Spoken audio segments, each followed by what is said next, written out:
This is Bob Oliphant from the Westford Historical Society and Museum, bringing you episode 11 of Season 4 of the Westford Wardsman podcast. The Westford Wardsman newspaper was part of Turner's Public Spirit, a weekly newspaper in Ayer a century ago.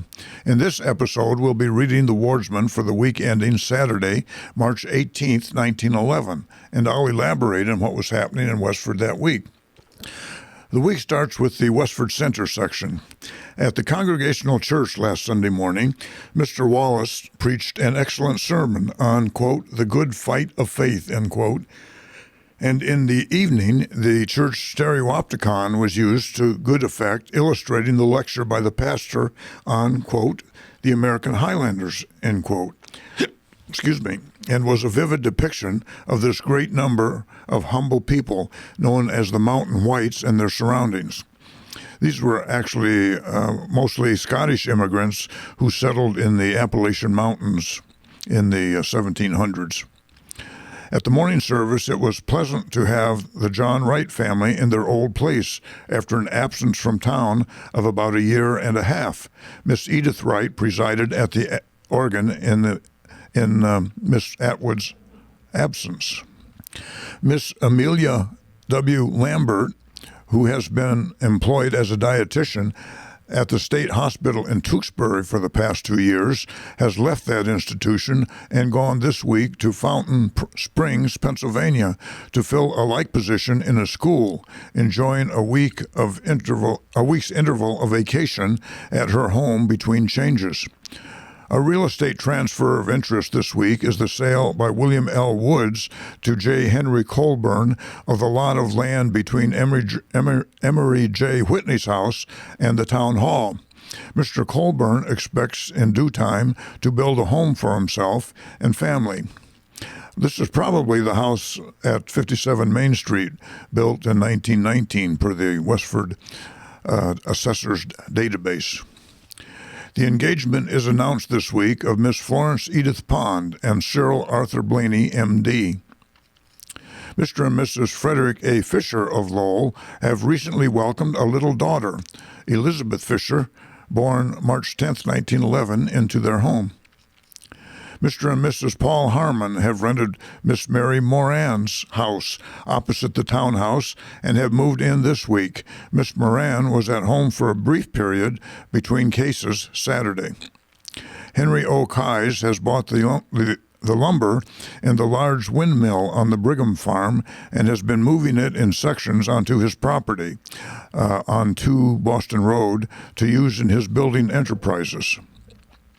Fred A. Smith has the sympathy of his friends in being afflicted with carbuncles. The next section is an obituary of an elderly lady that was mentioned last week. Mrs. Caroline Carlton Atwood passed into the higher life Friday of last week at the advanced age of 90 years. 5 days previous to her death, she fell and sustained a broken hip, and death was a setting free from pain and weakness. Mrs. Atwood was born in Orange, New Hampshire, January 12, 1821, and was the only daughter of Edward and Sarah Carleton. She was married to Daniel Atwood, January 22, 1846. 12 years later, Mr. and Mrs. Atwood came to Westford from Pelham, New Hampshire, having purchased the large farm now known as the Neshoba Farm, which was on Hilder Street near the intersection with Concord Road, where they lived with their large family of sons and daughters for many years. In 1879, Deacon Atwood retired from active farming and moved to the village, having built the present Pleasant family residence, which is the house at 4 Graniteville Road. Deacon Atwood died in 1902. Mrs. Atwood leaves to mourn her loss 3 sons and 3 daughters, Dr. Edward Atwood and William Atwood of Daytona, Florida, Elliot Atwood of Chelmsford, and the Mrs. Sarah, Lillian, and May Atwood of Westford. Mrs. Atwood joined the Congregational Church September 20th, 1866, and in all the 45 years of her membership had been thoroughly loyal and faithful to its interests and constant in attendance to all its services while health permitted. She was a fine type of the New England woman of her generation and leaves to her family and friends a record of Christian living that will be cherished. The funeral was private, was held from her late home Monday afternoon at 2 o'clock. David L. Grieg had charge of all arrangements, and interment was in the family lot in Fairview Cemetery. Samuel Alfred Taylor, who was taken to the Lowell General Hospital on Tuesday of last week and operated upon for appendicitis the following day, failed to rally from its effects and died Thursday afternoon, March 9, 1911. And his untimely death has caused much sadness to his circle of friends. His only near surviving relative is his twin brother, Albert Davis Taylor. I don't believe there's any relationship between this Samuel Alfred Taylor and the Samuel Law Taylor of Westford, who does the About Town section of the Westford Wardsman. The funeral was held from the home of Mr. and Mrs. Frank C. Wright on Sunday afternoon and was largely attended. Mr. Taylor had made his home at Mr. and Mrs. Wright's when he was in town for a number of years. Reverend Benjamin H. Bailey was the officiating clergyman. The bearers were Albert Haywood, Sidney Wright, David Sherman, and Will E. Wright, all schoolboy companions and friends of the deceased. Interment was in Fairview Cemetery. The next section is called Social. The Shamrock Social for March at the Congregational Vestry on Tuesday evening proved a success in every way.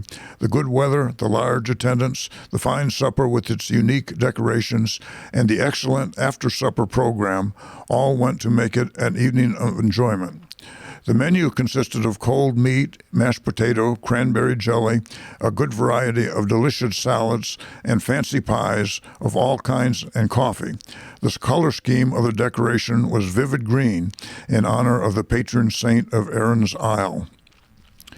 The entertainment of the evening consisted of a trio consisting of piano, violin, and violoncello in charge of Miss Marion Sweat and the brothers Luigi of Ayer.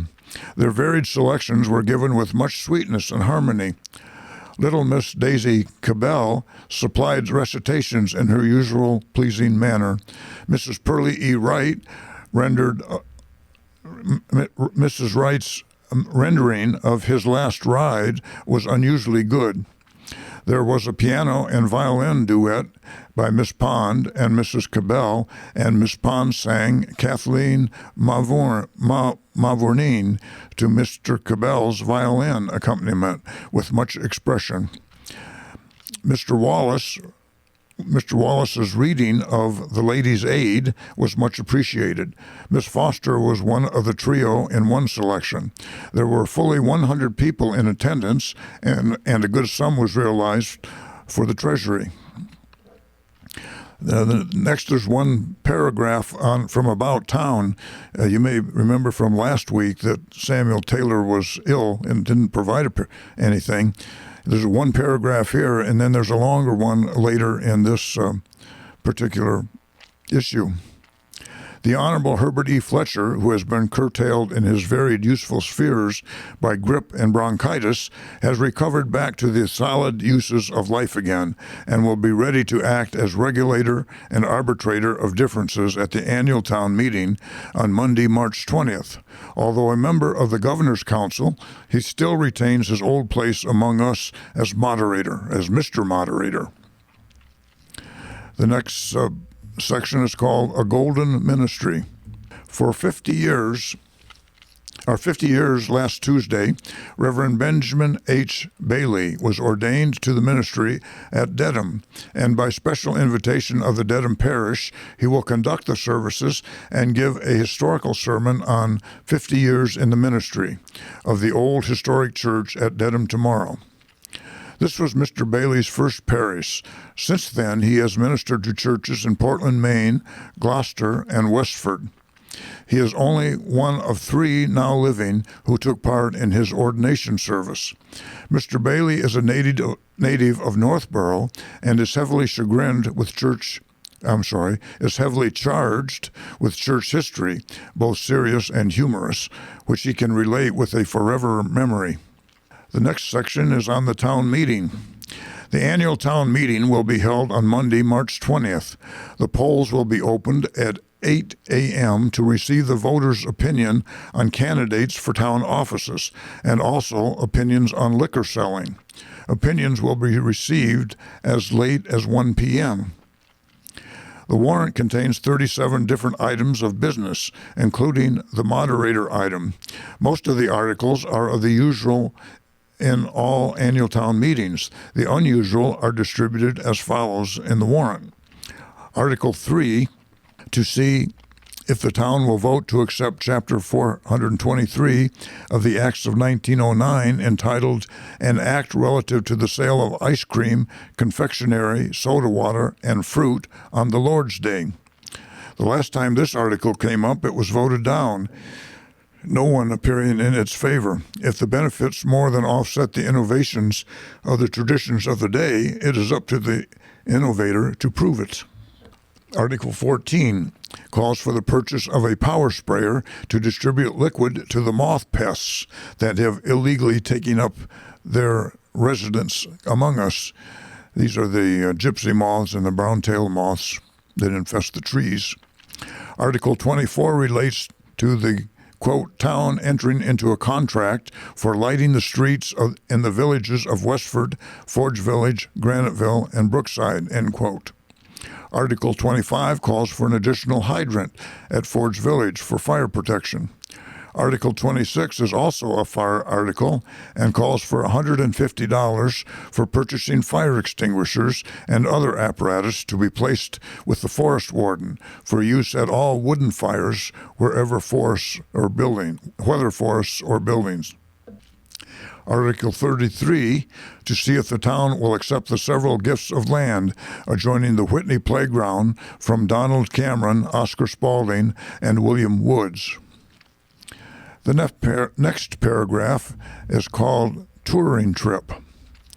Since being relieved by his recent auction of cow cares, Henry B. Reed has been touring some parts of the state on his summer vacation, availing himself of the opportunities of Farmers Week at Amherst Agricultural College, visiting his sisters, Carrie and Florence, at Barry, the former being the librarian at the Barry Public Library. Well, there, Mr. Reed also visited the large farm of George H. Ellis, who has nearly 200 head of stock, part of which are kept on another farm at Newton. Next, we have the Forge Village section. Mr. and Mrs. John Paquette and children of Nashua were guests over Sunday of Mrs. Paquette's parents, Mr. and Mrs. Felix Leclerc. Mr. and Mrs. Leclerc also entertained, and Mrs. Pombrio of Nashua at the weekend. On Wednesday evening, Lenten services were held at St. Andrew's Mission at 7:30 o'clock. Reverend A.L. Bumpus officiated and preached a very efficient sermon. The choir held a rehearsal after the service. On Friday evening, March 17th, in Recreation Hall, the Groton schoolboys gave a drill and gymnastic exhibition. The proceeds of the affair are to be used for the benefit of St. Andrew's Mission.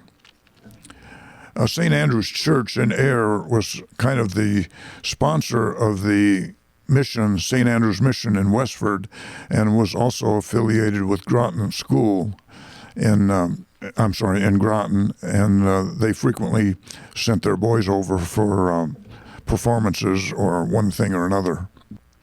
Sunday morning, March 19th, services will be held in St. Andrew's Mission for the Russians who reside in this village.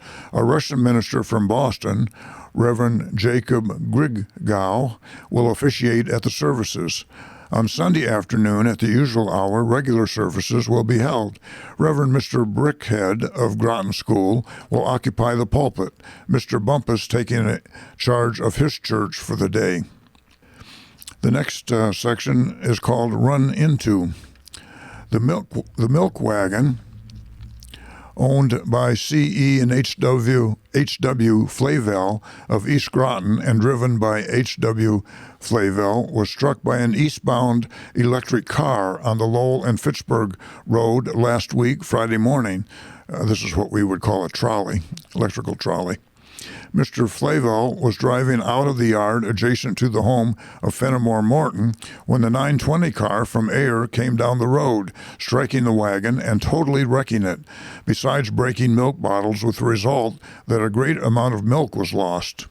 Mr. Flavel had a very narrow escape from being killed. Luckily, the only injury he sustained was a wound on his leg, where pieces of broken glass had become embedded. Dr. A.G. Kilbourne of Groton treated Mr. Flavel, extracting the pieces of glass. The horse escaped without injury. Motorman Robbins and conductor Goddard had charge of the car. Next, we have the Graniteville section. Lenten devotions for the parishioners of St. Catholic's Church were held in Healy's Hall on Wednesday evening, Father Schofield officiating. Henry Smith of this village was among those who attended the automobile show in Boston last week. Next section is called Supper and Entertainment. The members of the Social Six Club of Graniteville, that have been having some very pleasant times at the different homes of its members during the past few weeks, gathered at the home of Miss Ruth Furbush on one of the pleasant evenings of last week and spent the time in a very enjoyable manner. Many popular games were freely indulged in, after which a short but select musical program was given, consisting of piano solos by Miss Furbush and Miss Bertha Galbraith, vocal solo for All Eternity by A. Johnson, practical tests in physical culture by Charles and Fred Blodgett, and a recitation, Spring Medicine, by Thomas Denio. Miss Helen Furbush took first honors in the whist games, and Thomas Denio showed, quote, some class, end quote, by landing the third prize. The second prize was a tie between Miss Galbraith and Fred Blodgett. After the games, an excellent supper was served by Mrs. F.L. Furbush, and it goes without saying that this was by far the most pleasing part of the entertainment. Russell Furbush, who is spending the winter in the South, though absent, contributed in a way to the evening's festivities, for before the guests departed, Miss Furbush presented each with one a lemon right from Florida, with her brother's best compliments. The About Town section is now next. Joseph Moran is seriously ill with pneumonia at his residence on the Lowell Road near Westford Station. Mrs. Moran is also ill with grip and bronchitis. Their daughter, Mrs. Isles, is taking care of them. What a relief to have, quote, beautiful isles of somewhere, end quote, close by with a helping hand instead of a song. William R. Taylor has purchased the Talent Farm on the Stony Brook Road. It is a level tract of land of 30 acres lying on both sides of Tadmonk and Stony Brook, with barn and large hen house. The dwelling house was destroyed by fire earlier last spring. Daniel H. Sheehan is laying plans to plant 50 acres of potatoes in the spring and claims that only a lack of land will prevent him from raising 45,000 bushels. At present, he is sawing a large lot of lumber in Carlisle for Captain Wilson. When that is finished, he has 2 pressings of cider to make at his mill on the Tadmonk Brook off Lowell Road, and after this, a large lot of lumber to saw in Shirley. Where will potato planting come in? The last paragraph is called Absence of Light. If evidence is needed to prove that lighting the streets is not a modern luxury but a modern necessity, go to Westford Corner some full-grown dark night, come up through West Chelmsford where the streets are lighted, strike the town line at Westford Corner where all lights are out at sundown. Try to follow several sharp curves and the electric car tracks. Travel on until two roads, steam, and electric car tracks all converge on a sharp curve and a narrow bridge, and the individual who gropes around these crooks and curves could turn and dodge steam and electric cars in a downpour of darkness, could never have got his eyesight from his descent from Adam, but from some species of night owl whose power to see is proportionate to the absence of light. I'm guessing this was written by Sam Taylor, encouraging the town to pay for some more streetlights. That's the news in Westford for the week ending March 18th, 1911. Thank you for listening, and thanks to Nick Woodbury of Westford CAT for providing technical support. You can find transactions and podcasts from the Wardsman at our website at museum.westford.org, or visit the Historical Society's Facebook page for more Westford news from days gone by. This is Bob Oliphant, and I hope you will join us for next week's Westford Wardsman podcast. Thank you.